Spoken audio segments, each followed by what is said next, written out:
everyone. Today I'm going to take you on a little tour of my scrapbooking process and show you how I create a layout from start to finish. I am using a sketch today. It's from one of my download bundles. It includes 20 two-page sketches that all feature a large photo block on one side of the layout, and then the other side features a more traditional scrapbooking design. It's a really good set of sketches if you like to use a lot of photos, but you don't want to sacrifice design. It's like the best of both worlds, being practical, but still getting to create and play on your layouts. Because I know that if you're anything like me, like any scrapbooker, you're taking a ton of photos, and I'm sure you want to use as many of those as possible. So this design method is just a good way to achieve that. I'll link to that below. Also down below, you will find a coupon code for 20% off of all my downloads. So that includes sketches, ebooks, and even my classes. So you definitely won't want to miss out on that. That's down below as well. Don't forget to subscribe. All right, let's go ahead and get started. I'm ready to do some scrapbooking and show you what I do. So first things first, let's take a really quick look at the photos that I am using on my layout. The sketch I have used is all 4x4 inch photos. 4x4 inch photos are probably one of my favorite photo sizes to work with. They're so easy to crop down from a 4x6 inch print, so a lot of times you can go straight to printing without having to edit the size down beforehand on your computer. Now that isn't always the case, but a lot of times it is, and it just makes things so much easier when you can just go straight from a print. I also really like working with square photos. I feel like they're just easier to design with. When you're designing with 4x6 inch prints, especially in different orientations, it's like trying to figure out a puzzle. With squares, they all fit together no matter how you arrange them. And to me, it really doesn't get much easier than that. I am changing up the photos just a little bit on my layout. I'm still using all square photos, and most of them are going to stay the 4x4 inch size on the sketch, but I'm also mixing in a couple of smaller 3.5 by 3.5 inch photos as well. Now that I've gone over the pictures, I'm going to move on to how I selected the papers that I'm going to use on this layout. I try to make sure that my photos and my papers complement each other, not compete with each other. To me, the photos are what you want taking center stage, and if you have papers that are too overwhelming for your photos, everything tends to just get lost in each other. So the first thing I look for when choosing papers is color.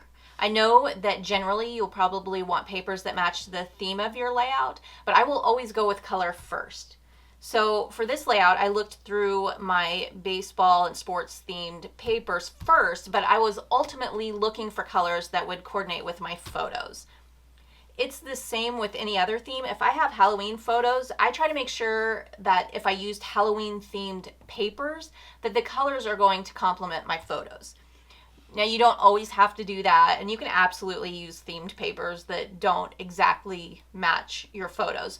I just find that I personally like my photos and papers to work together on a color level first and a theme level second. Now, that doesn't mean that I would use heavily themed Christmas paper on a layout about a hike in the woods just because the colors matched well. Theme is often important to me as well. I'm just saying that I am most likely to go off of color first, theme second.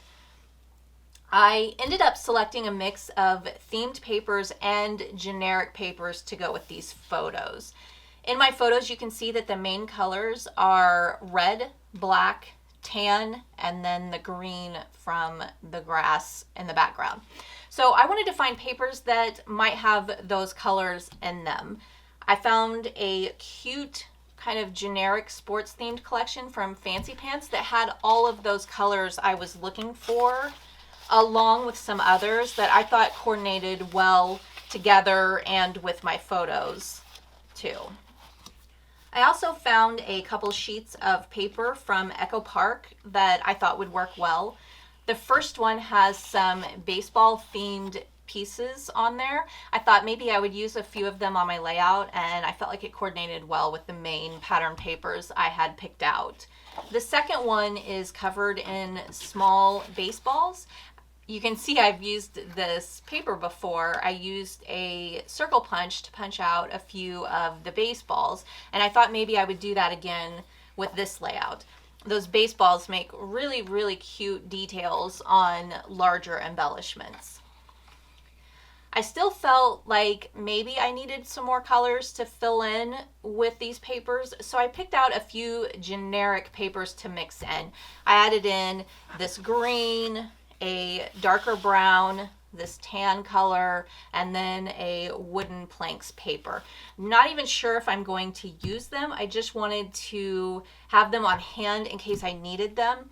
I went off of the stripe in the collection and saw that there's a brown, so I wanted a brown that matched, and a tan. I wanted a tan that matched, and a green. I just wanted these to have on hand in case I wanted to add in some extra color onto my layout. The first thing I'm doing is figuring out where I want each photo placed on my layout. I have two photos that I wanted to highlight on the right page within the large photo block. These are the two 3.5 by 3.5 inch photos that I mentioned earlier. They were two of my favorite photos, so I wanted to bring attention to them within that large block of photos. It might sound strange to use smaller photos when you want to highlight them, but what I'm doing is cutting a 4x4 inch mat for those photos to frame them and help them stand out. I don't usually go too mat crazy, but they are always a great option to help your photos stand out more. When I am creating a layout, I will arrange everything onto the layout first before I ever start adhering things. I like to have a visual of what I'm thinking before I fully commit to it with adhesive. As you can see, the large photo block is made up of 4x4 inch squares. You can really play around with this really simple design and change things up to fit your needs. So if you need to include more photos, a few ways you can do that is to try substituting 4 2x2 inch photos for one 4x4 inch photo, or you could also replace the 4x4 inch squares of pattern paper with photos. An easy way to put this block together would be to use 4x4 pre-designed cards. The collection I used didn't have any cards, so I had to make my own. On the sketch, there was a 4x4 inch card with a grid of 9 stars, and I really liked that look, so I created the same look with baseballs to fit my theme. I had to include more baseballs to better fill the area since they were so small, and I found that 5 rows of 5 baseballs was perfect. On the second card, I used a baseball glove cutout and added a mat to it to help it stand out against the pattern paper behind it. On the third card, I added my journaling block and a stripe strip because I tend to use stripe strips a lot. They're kind of one of my favorite go-to pattern papers. For a large portion of the embellishments, I decided to cut out some of the stars from this really cute pattern paper. I love the shapes and colors and different looking stars and figured they would be perfect for most of my embellishments. When I am cutting out shapes from a pattern paper, I don't cut right on the edge of the design. I like to leave a little bit of a margin around the shape. I feel like this makes it easier and faster to cut out because I don't have to be as precise in my cutting as I would be if I were cutting right on that edge of the design. The first set of stars I cut out are going next to my journaling block on the 4x4 inch card. They're going to be kind of peeking out from behind the journaling block. When I'm designing a layout, I will usually arrange some embellishments around my journaling to help bring attention to it since it's such an important piece that is helping to tell the story of my layout and my photos. On the left page, there are two 4x4-inch photos arranged together on a photo mat. I used the same color as the photo mats on the right page to complete that visual triangle that will help guide the eye and frame the important elements on my layout. The main pattern paper design for the left page is 3 large vertical strips. I wasn't fully satisfied with that because I wasn't getting the color interest I wanted with just those 3 strips. So I added in some extra smaller strips layered on top to bring in more of that color mixture I was looking for.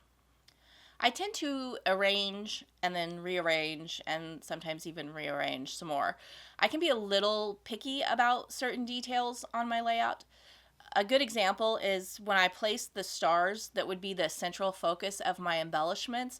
I could see right away that I didn't like that the dark brown of the star background was on top of a strip of paper in the same color. I tried to move the strip, but I just didn't like the two of the same color being on top of each other. But then I remembered I had that wooden plank paper, and with that paper, I'm still getting that brown color that I'm looking for without it blending into the star. Now that I have everything laid out, I can see an adjustment that I want to make. I decided to add a small white mat to go around the photos on top of the tan mat. I wanted to keep the tan color, but I felt like the photos were not standing out as much as they could. So adding that small white mat was an easy solution for that problem. I feel pretty happy with the arrangement of everything, so I start adhering things down. Most often, I will add some sort of distressed edge to the papers on my layout. The reason I do this is to help each individual piece stand out a little. It keeps all of those patterns and colors and individual pieces from blending together. I want those pieces to be cohesive but stand out too. On this layout, I am distressing the edges by running my fingernail along the edge to rough it up a bit. You could get the exact same effect by just dragging a craft knife around the edges. I just use my fingernail because it's easy. To create the baseball grid, I started by using a ruler and pencil to create a 3-inch square in the center to act as a guide for the placement of the baseballs. For the first line of baseballs, I made a mark at the center of that 3-inch square to help me place that middle ball. Once you have the 2 balls in the corner and the one in the middle, the other 2 are easy to fill in and get that equal spacing. The first line of baseballs can be your spacing guide for the rest of them.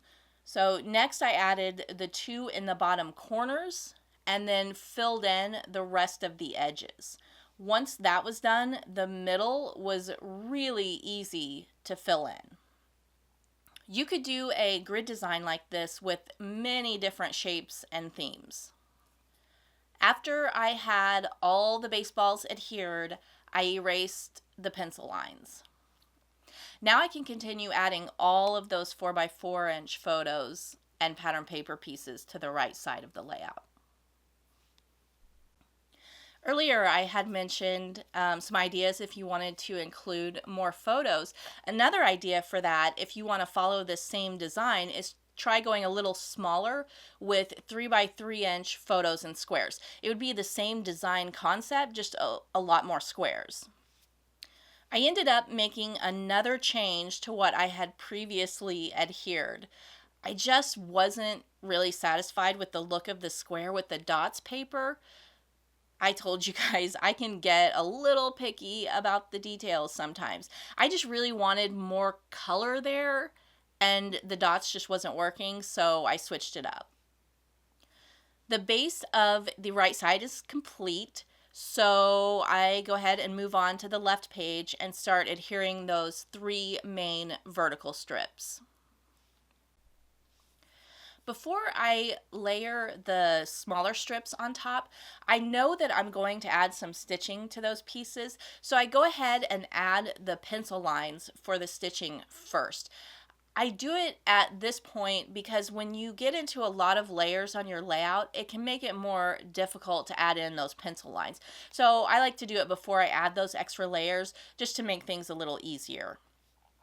I like to keep spacing between elements the same. So I'm adding my pencil lines for stitching 1/8 of an inch away from the edge of the paper. And then when I add my pattern paper strips, I'll try to keep that same margin. Now, I don't measure for the strip spacing. I just eyeball it and try to get it close. I like to have consistent margins on my layout. To me, and just my taste, consistent margins are key to good design. When choosing which photos would go on the left page, I wanted to use 2 that showed Jackson's face and 2 that were standout photos to me.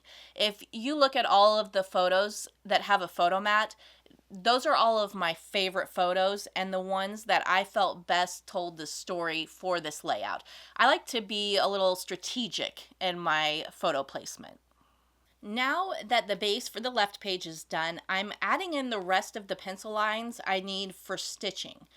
I'm going to add a stitched border to each 4x4 inch pattern paper piece on the right page. I love using a border of stitching to highlight certain elements on my layout, and in this case, those 3 squares. I'm matching the same margin from the left page, and my pencil lines are 1/8 of an inch from the edges. After all the pencil lines have been drawn, it's time to pierce holes along the lines. I will generally shoot for 1/8 of an inch to 1/4 of an inch in between the holes. With a straight line, you can get away with the holes being further apart, but honestly, I've done so much stitching that my muscle memory takes over and just kind of naturally does its own thing, which for me is closer to the 1/8 inch of a mark. If you are new to stitching and want to learn a little more in depth on how to do that, be sure to check out my hand stitching tutorial. I think it would be very helpful if you are just starting out. So now I go back and erase all of the pencil lines. This is just to make sure that I don't have any pencil lines peeking out after I stitch. Next, I thread my needle and anchor the end of the thread on the back of my layout with masking tape. I always recommend using 3 strands of embroidery floss. I used to use all 6, and it's just a lot harder to pull it through the paper, which generally will lead to you having to hold your layout with a tighter grip, and then you end up with a wrinkled paper. It's so frustrating when that happens. So to eliminate that problem and to make it easier to stitch, I always go with 3 strands. Another bonus is that you will save some money because you're stretching out the use of your thread. To create the continuous line of stitching, I am using what is called a back stitch. A back stitch is when you are sewing in a backwards pattern by coming up through a hole and then back down the one behind it.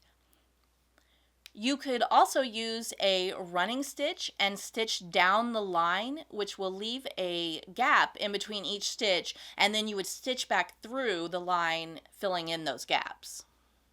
I've used both, and I fluctuate on which one I use. I love how beautiful a backstitch looks, but I also love how using a running stitch is a little faster and you use less thread. So now that all of the background stitching is done, I'm going to add the stars that are tucked under the journaling block.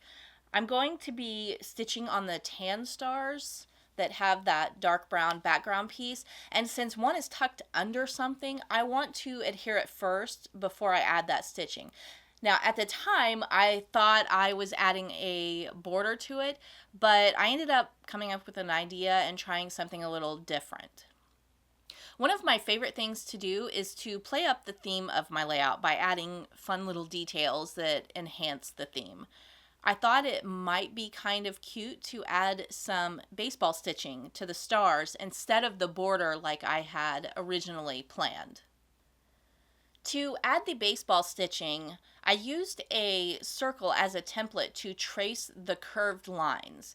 I had to use a different size of circle for each star since they are all a different size. After I had my curved lines, then I drew the slanted lines that meet together on the curved line to create that V-looking stitch that you see on a baseball.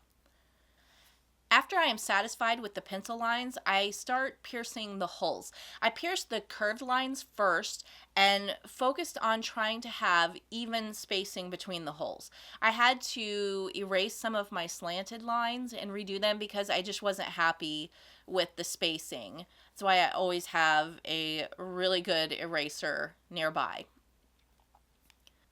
When I was done piercing the holes on the curved lines, I pierced the holes for the slanted line by piercing one hole at the end of each slanted line. That's all you need for the stitch, just that one hole on the end of each slanted line. So after all of the holes are pierced, then I erased all of the pencil lines.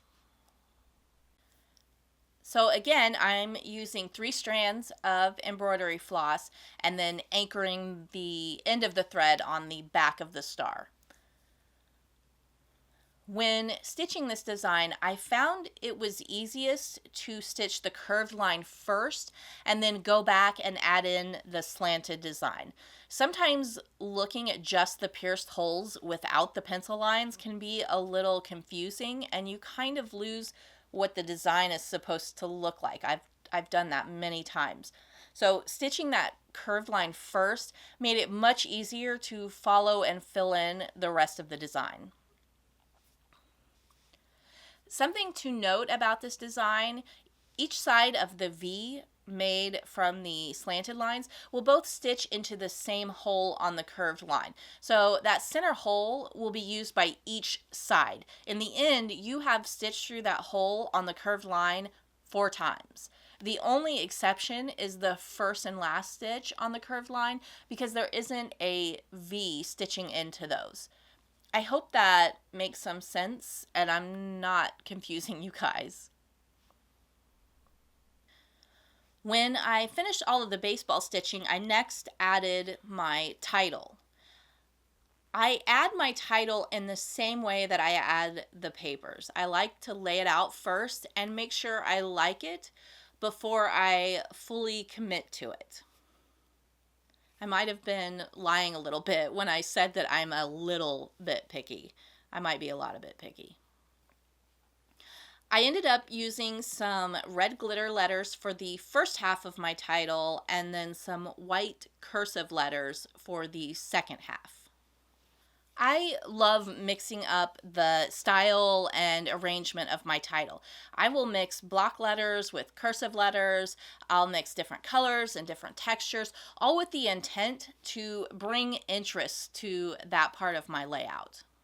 If you ever struggle coming up with titles for your layouts, I actually have an ebook called Writing to Remember, a guide for scrapbook journaling that has over 11,000 titles arranged by theme. It's a really, really good resource for title and journaling struggles.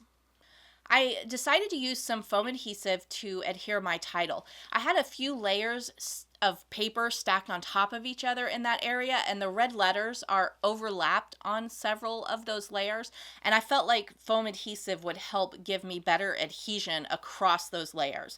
Plus, I just like the look of elements that are popped up off the layout a little. For the white letters, I overlapped some of them and adhered them with foam adhesive as well. With my title in place, I decided to start cutting out more of the stars from the pattern paper. I wanted to cluster them around the 2 stars with the baseball stitching on the left page. It'll kind of mimic what's going on the journaling block. I wasn't sure exactly what I wanted the end result to look like, so I just cut out a large variety so that I could mix and match and layer them to see what I liked best. Whenever I'm creating a cluster like I am with these stars, I like to have a variety of sizes, styles, and colors to layer together. And this paper has quite a few different options to work with, and it made all of that layering really easy. Once I was happy with the placement of the stars, I started adhering them. I used foam adhesive on some of the smaller ones. Like I mentioned earlier, I really like using foam adhesive for adding dimension, especially on some smaller pieces here and there on my layout. So now that I have all of the stars added, I began adding the finishing touches on my layout. I didn't really have a whole lot that I wanted to add because there's already so much on the layout. However, I did have a few baseball themed stickers that I thought would work as well. And then one of my all-time go-to finishing details is word stickers, so I knew I was going to add some of those. I really like word stickers because it's pretty easy to find one that will fit your layout and theme. They're just one of my favorite go-tos. I follow the same process as I do with everything else. I don't adhere anything down until I'm sure it's exactly the way I want it. I tend to move things around and change things, so I wanted to make sure I'm happy with the look before I make it more permanent. Another detail I added are more of the punched out baseballs. I told you at the beginning that they are a great detail to add to a larger embellishment, and that's exactly how I wanted to use them. I added them in several spots on the layout by each set of stars and on the baseball glove square. The last set of finishing touches I added was to the baseball grid design. I knew I wanted to arrange some word stickers on it, but I didn't want to cover up too much of the baseball design. I finally settled on cutting out the center of one of the pattern paper stars to create a star frame. And then I added it on the baseball grid to frame one of the balls, and then added the word stickers on top of it. And that completes my layout. Thank you so much for watching. I hope you enjoyed seeing my process, or maybe even learned a little something useful from it. I know I learn something new whenever I watch process videos, and I just hope that I'm passing along some knowledge as well. With that said, don't forget to subscribe and check out my other videos as well. I look forward to seeing you next time.